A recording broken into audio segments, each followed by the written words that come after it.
Hey everybody, welcome to AJD Consulting podcast. I'm excited to be here with you all today. It's so funny because as I listen back to some of the episodes as I'm editing, I laugh because I go in and out of trying to be professional then to being myself. And I think the most important thing for me right now is just to be myself as I'm doing these things because I don't feel the need to necessarily prove my expertise when my work speaks for itself. Output speaks for itself. The number of people I have impacted through supervising and mentoring, whether formally or informally, speaks for itself. So I'm going to speak for myself in the way that is comfortable for me, in a way that is natural for me. And yeah, so with that being said, this week is all about relationships. How do you build and maintain meaningful relationships? Provide an example of a successful relationship in my life. And it's so many things I want to say. I took some notes on this one because I didn't just want to freestyle this. I was like, nope, I'm going to be intentional. I'm not going to go off on tangents this time. But if it happens, it's just going to happen. Because again, I'm going to be myself. Right. First and foremost, I am really big on relationships. I think that is wealth. I think that it's just so important. This question, use the word meaningful. Sometimes they don't have to be meaningful in order to be impactful, right? You could have met somebody at the store and you were so nice to them that they gave you something and now you're like, oh my goodness. Or you are an entrepreneur and you carry your business cards around and one little conversation at the grocery store, someone may have said something, you give a business card, and now that's your client, and now y'all have a different type of relationship. And then they pass your information to their friends, and it just kept going. So relationships are very important in every capacity, especially every capacity of my life. As an entrepreneur, people don't want to just buy a product or a service. They want to buy you. They want to know that wherever they're spending their money is in good hands. So if you are not good at responding back, or following up or contacting, they're not going to want to work with you again. So think about it as these are more than my clients. These are the people. These are people who are helping me accomplish my dream. Like, you're helping me accomplish goals, whether it is personal goals, financial goals. You are now an important part of my life and an important part of my story. So even if it's not necessarily meaningful, or let me rewind, even if the interaction on the surface may not seem meaningful, what is the true meaning behind that interaction, I think is what makes it meaningful. Like the examples I gave about being in the grocery store. Yeah, we may have just been talking, but what that talk did later and how it still resonates, that is the meaningful part to me. That's just my opinion on it. However, I think in a workplace, we have to understand the setting. When you're thinking about building and maintaining meaningful relationships, especially at work, again, we have to understand that we are all meeting each other here right now. We are all diverse ages, all come from diverse backgrounds, whether socially, educationally, etc. And we just know each other from that standpoint. We didn't know you back when a couple years ago. We didn't know when you first got into your career. We didn't know you when you graduated high school. So we have to keep that in mind, that we are all human and we all come with our own human experiences. And we sometimes, to be honest, we just don't know people the way we think we know them at work. And that is okay. I know before I talked about showing up authentically at work. And I always say sometimes people don't want to show up in that way simply because they have a barrier between this is my work life, this is my home life, this is my academic life, etc. Right? And when you are building relationships at work, you have to keep that in mind and share that with people. If you want to be friends with all of your coworkers, that is phenomenal. Keep it up. But then there are some people who don't want to be friends with coworkers. They're not going to be rude or be disrespectful, but it's just, hey, this is my coworker. We work together, we collaborate, we get things done for work, and outside of work, I do my own thing. That was me very early in my career, very early, because I just had goals. Like I had dreams of things I wanted to do that did not involve work. So I didn't feel the need to connect the two. But as I got older, and especially after the pandemic, I realized, oh, wait, I don't really have a community the way I want to. And I don't have family. So, like, I do need to start building those relationships. And so being honest with yourself about what you want, to me, is the most important part of maintaining and building a relationship. If you want to build a relationship, you do it by checking in on people, calling, texting them. Hey, do you want to go get some lunch or something? And I think maintaining it is the same way. You do the same things. Hey, you want to go get some lunch? Hey, I'm going to FaceTime you, whatever. The other part about the work setting is important too, because we have to acknowledge, would I be cool with this person outside of work? If I just met them on the street, would this be a person that I want to connect with? And if the answer is yes, you maintain the relationship. If this answer is no, you don't maintain a relationship. And I'm not saying that in a bad way, but again, we meet so many different types of people. Everybody's not going to be your person, and that is perfectly okay. But like I said earlier, you're not going to be rude or disrespectful. But you do have to realize that every person you interact with, you're not going to connect with. And I realized that too. I was working in housing for multiple years. And while we're in housing, we're bonding because we are all, what does it call it? Confirmation bias in a sense. Like we're all living the same life. And your family and friends may not understand because they're not in it. They don't even understand what you do. Sometimes family, their friends ask them like, hey, what does your child do? And they can't even explain it. So only the people who are in it have that understanding. But once that person leaves, either they go to a new institution, get a new title, they go into a whole different career, those relationships may not maintain because the thing that brought them together is no longer the focus of either of them, or maybe of one person. For an example, when I left USF, I did my best to maintain the relationships that I wanted to maintain. And after a year out, after a while, it's okay, when I'm around y'all, I don't want to talk about the old work I used to do. Like, I'm so far removed. And at that time, I was a full-time entrepreneur. So it's like I'm in the entrepreneurial brain. I'm connected with other people who are entrepreneurs. I don't want to talk about the traumas of the job or the successes of the job. When I did hear positive stories, it made me really happy. I'm like, you know what? I'm happy they're having a better experience than I did.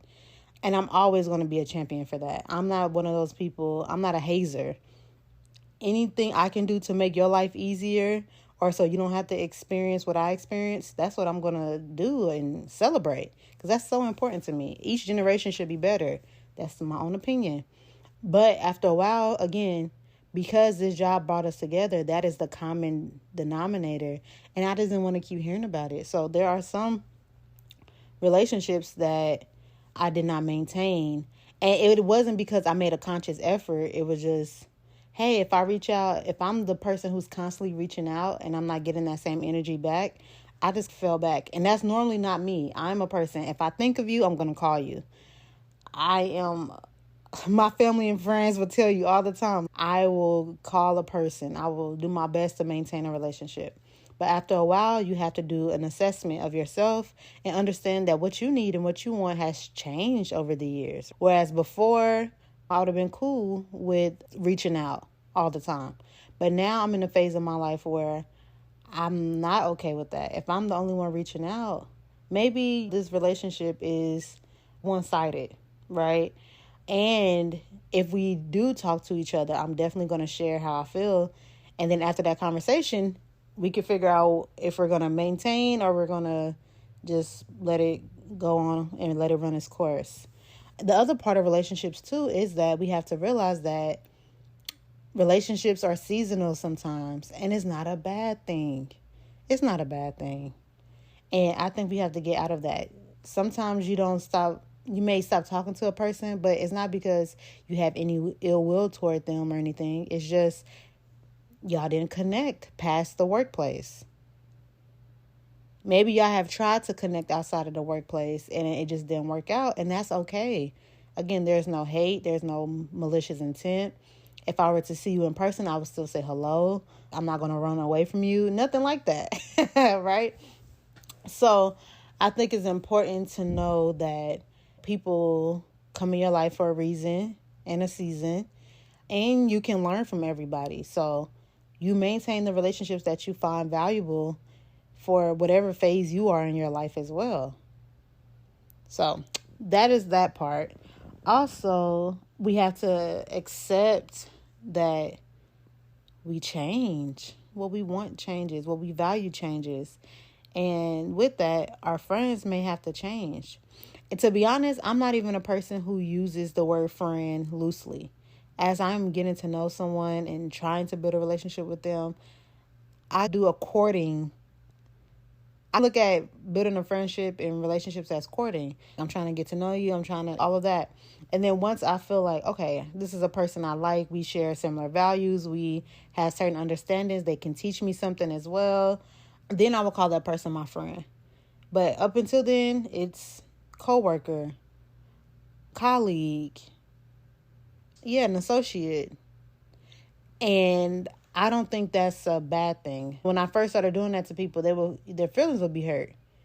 And I'm like, no, but I take words seriously. So I'm not going to just call you a friend when I don't see you, where my definition of friendship, you're not in that category yet. Or you may, who knows, right? And it's funny because my closest friendships I have had for over 10 years. And I have been the one who has lived the furthest. I've traveled, all of that stuff. And somehow we still maintain our friendship because we have an understanding. And I know that each of my friends requires something different of me. And I am willing and I'm committed to fulfilling those things. And if I fall short, I hope my friends, and they'll tell me like, hey, what's going on with you? And so just like any relationship, you have to, if you care about it, you will work on it. If you find it worthy and beneficial of your time and effort, you will work on it. And everyone is not going to fall into that category. So I think building a healthy and meaningful relationship at work can mean multiple things. It just depends on what you want. All of my questions, all of my weekly prompt questions and statements are very open-ended because there are so many variables in life. Again, sometimes you move out of state. When you move up to a whole nother state and you just met that person at work and y'all don't have nothing else holding you together, it's easy for you to not talk to that person no more. And, this is a big caveat. Also, I feel like relationships will be sustained a little bit more if we didn't have social media. I think with social media, you're able to see how people are doing on the surface. So you don't feel the need to call and check on them because you can just see it. You can see what they're posting. You at least know they're alive. You at least know they're doing something. So it's, okay, I like what they're doing. Or I'm going to tap by. I'm not going to necessarily watch the stories. I'm going to make it seem like I'm watching the stories, but I'm really not. I'm just tapping through.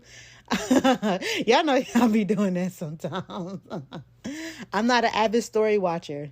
So for me, it's always funny. If I watch her story, 9 times out of 10, it was an accident. Or I only watch the stories of people that like are those close friends. Because again, that's just me. And all of my responses to these questions is that you have to know yourself. You just do. There's one person that I work with. They were very upfront and candid, which I did respect this about them.